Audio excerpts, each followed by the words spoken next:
Hi guys, it's Bob with WeRescueBees.com, and today we're going to show you how to feed your bees over winter without adding any moisture into your beehive. Stick with us. Alright guys, so it's January 19th, 2018, and we are in Texas. So what we want to do is we want to feed our bees without adding any moisture into the hive, because wet bees are dead bees. So we don't need to be adding any more moisture in there, so it condenses on the ceiling of the hive and then drips down onto our bees.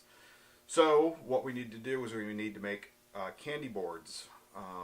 In my last video, if you look back, you will see how to actually make the candy board itself, and today we're making the candy to go in the candy board. It's a fondant, is what they typically call it.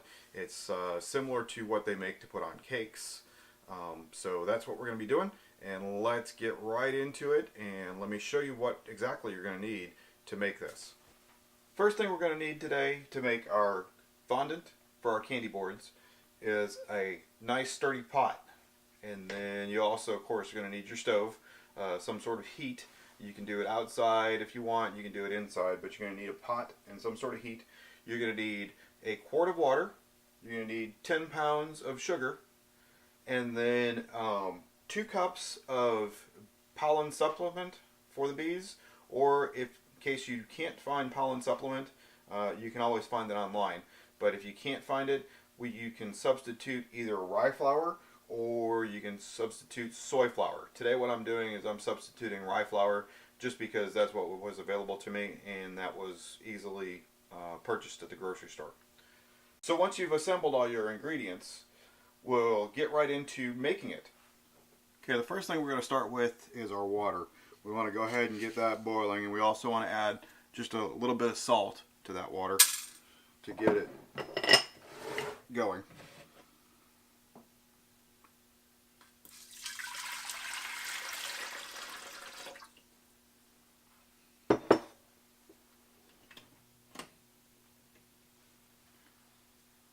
And once that's boiling, we'll be back.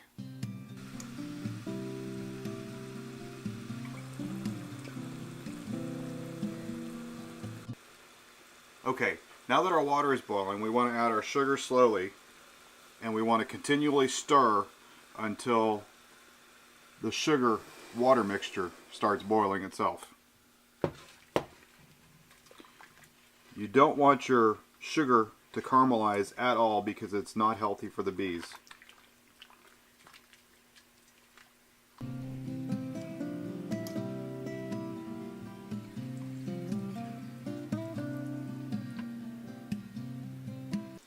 And that's the last of our sugar.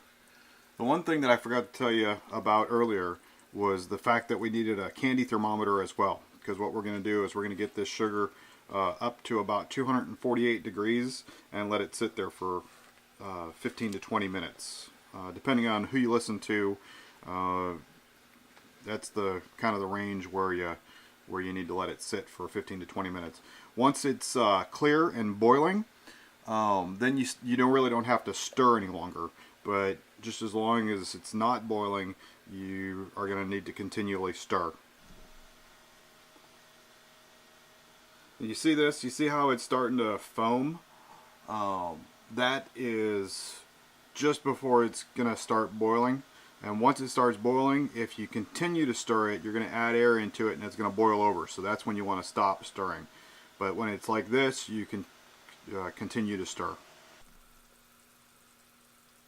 Okay, you can see how it's starting to boil on its own, and there's just a little bit of foam around the sides.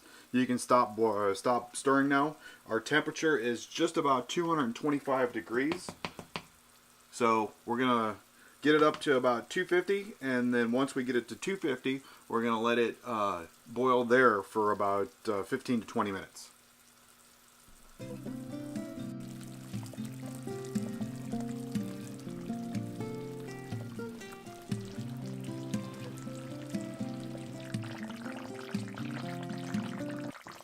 Alright, so our fondant has been on the burner for about 20 minutes. boiling at roughly 250 degrees, 248 degrees. Now it's time to pull it off and let it cool down to 225, plus or minus. We're going to let it cool down to just above 225 and then put it back in our mixing bowl here so we can put it on our stand mixer and mix in the rye flour.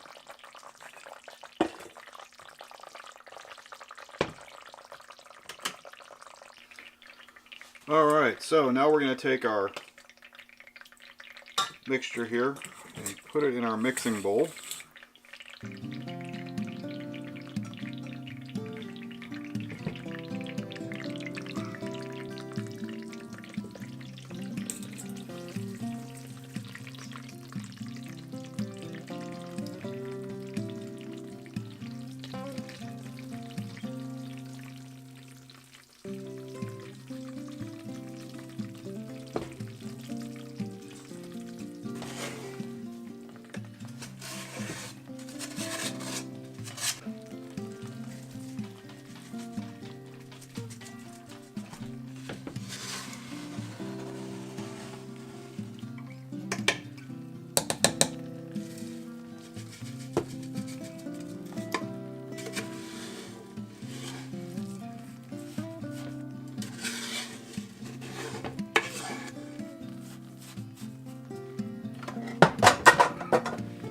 Bring in our mixer.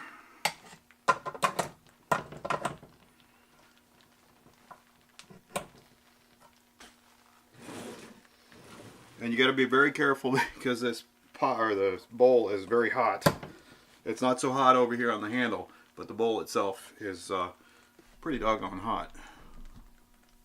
Okay, so now that we've got our mixture in our mixing bowl, we're going to take our dough hook. And this is the same hook that you use to be making bread. And it's going to need to be very sturdy in here. That's why we're using this.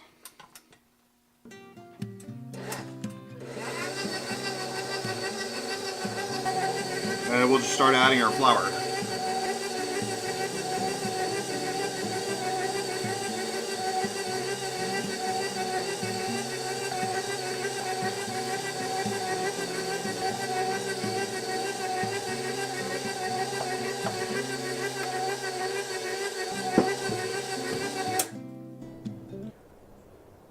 So here's the finished product. I didn't show you putting it in there because you got to kind of move a little bit fast before it gets too cool, and you can see where it doesn't really go into the corners very well. Once it starts cooling off, it gets clumpy. But we're about to put it in the beehives. Okay, so we're outside now near our beehives. This is the finished product, like I just showed you. What we're going to do is we're going to take off this cover here, and then there's another cover that looks similar to this underneath. We're going to take that cover off, take this one, flip it over, and put it underneath this cover here. Let me get suited up and we'll get to it.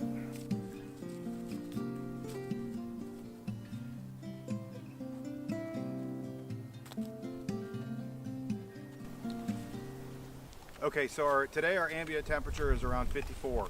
You really don't want to open your hives up anywhere below 40 degrees. It's just not good for the bees. They don't like the colder temperatures. The bees keep it about 92 degrees inside the hive when they're in their cluster, and they don't keep the whole hive 92 degrees, but just around the cluster of bees is where it's 92 degrees.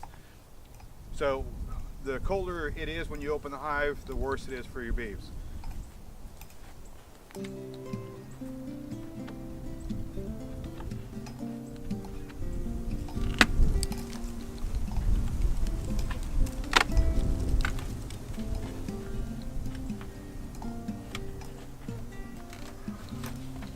Check and make sure there's no bees on top there.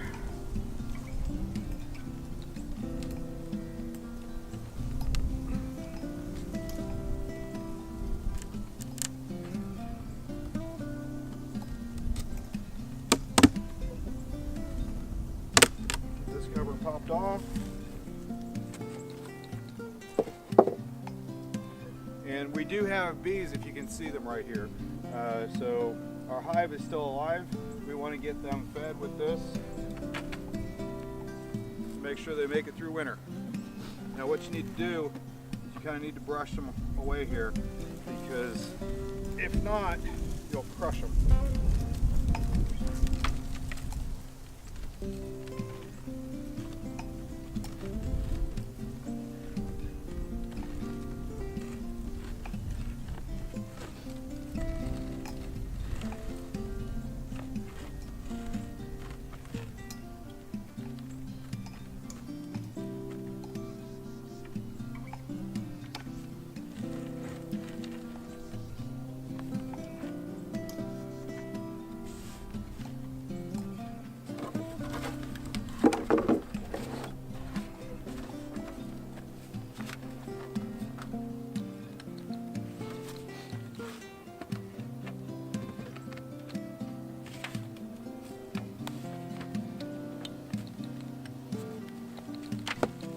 And that's all there is to it.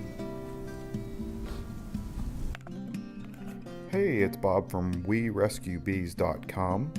Before you head out, smash that like button, subscribe, and hit that bell so you get updates to our new videos. Also, head over to our website, WeRescueBees.com, and there, if you're having a bee problem, you can contact us to schedule a removal. Thanks, guys. We'll see you next time.